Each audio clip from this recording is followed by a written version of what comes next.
दोस्तों, दिल्ली के जंतर मंतर पर देश भर के छात्र जो है नीट पेपर लीक मामले को लेकर और धर्मेंद्र प्रधान के इस्तीफे को लेकर प्रोटेस्ट कर रहे हैं। और इस प्रोटेस्ट के दौरान दिल्ली पुलिस ने छात्रों को दौड़ा दौड़ा कर मारा।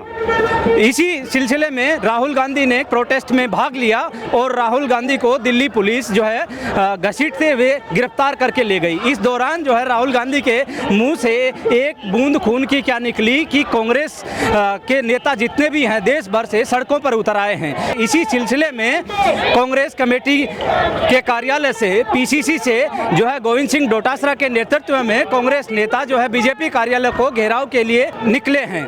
तो चलिए आपको दिखाते हैं। मैं कैमरामैन गणेश यादव से कहना चाहता हूं कि ये विजुअल्स पूरी तरह दिखाया जाए कि किस तरह से प्रोटेस्ट चल रहा है।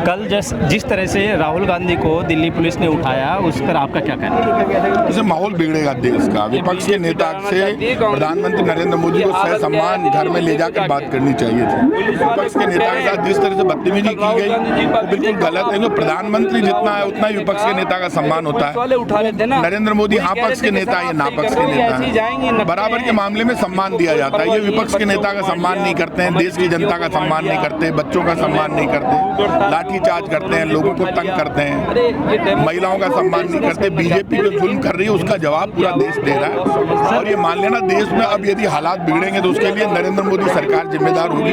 आज राहुल गांधी ने साफ कह दिया कि धर्मेंद्र प्रधान को इस्तीफा देना पड़ेगा, प्रधानमंत्री नरेंद्र मोदी को माफी मांगनी पड़ेगी, बच्चों पर लाठीचार्ज के लिए जिम्मेदार है उनको हटाना पड़ेगा, ये सब करना पड़ेगा। जैसे सर आज आप बीजेपी कार्यालय घेरने निकले और आगे का क्या प्लान है इस मामले को? बीजेपी वालों का दिमाग खराब हो गया, मानसिक संतुलन बिगड़ गया। वो कांग्रेस कार्यालय घेरने आ रहे थे। मैंने कहा तुम क्यों आ रहे हो? तुम तो सत्ता में हम आ जाते हैं, जो बिगाड़ना बिगाड़ लेना, तुम्हारे साथ पुलिस भी है।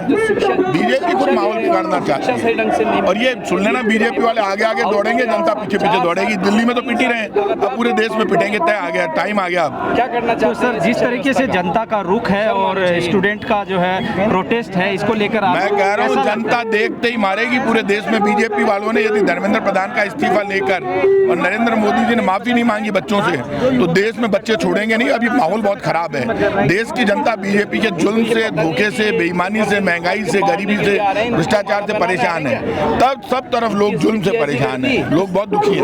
सर क्या धर्मेंद्र प्रधान के इस्तीफा देने से मतलब ये व्यवस्था सुधर जाएगी? क्यों नहीं, बच्चों की डिमांड तो पूरी करनी पड़ेगी। बच्चे चाहते हैं शिक्षा मंत्री इस्तीफा दे, स्टूडेंट ने आवाज दी तो आपको देना पड़ेगा। तरीके से मतलब दिल्ली में छात्रों को दौड़ा दौड़ा कर पीटा है, उस पर आपका क्या कहना? ये निर्लज सरकार है, इनको बच्चों से कोई परवाह नहीं है। शिक्षा व्यवस्था तो इन्होंने बर्बाद करी थी। पिछले 4 साल से लगातार नीट पेपर आउट हो रहे हैं, अपना हक नहीं मांगेंगे बच्चे। पूरी शिक्षा व्यवस्था जो पूरी दुनिया में हिंदुस्तान की शिक्षा व्यवस्था अपनी 1 नंबर मानी जाती थी, उसको इन्होंने कोलैप्स कर दिया। मंत्री का इस्तीफा नहीं ले सकते ये।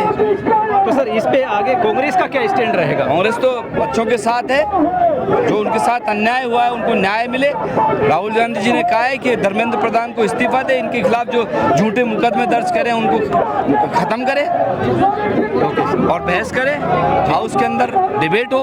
तो सर मैंने सुना था कहीं बीजेपी तो कह रही थी हम बहस के लिए तैयार हैं, लेकिन इधर से भी माहौल गर्मा जाता है और बार बार जो है ऐसा है, ये झूठ है। अच्छा, ये झूठ बोलते हैं ये।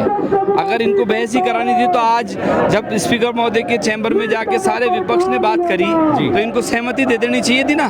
मतलब इतनी बात आज नहीं बढ़ती, फिर ये बहस करना ही नहीं चाहते, नहीं करना, भागना चाहते हैं ना। ये तो चाहते हैं कि किसी भी तरीके से हाउस चले।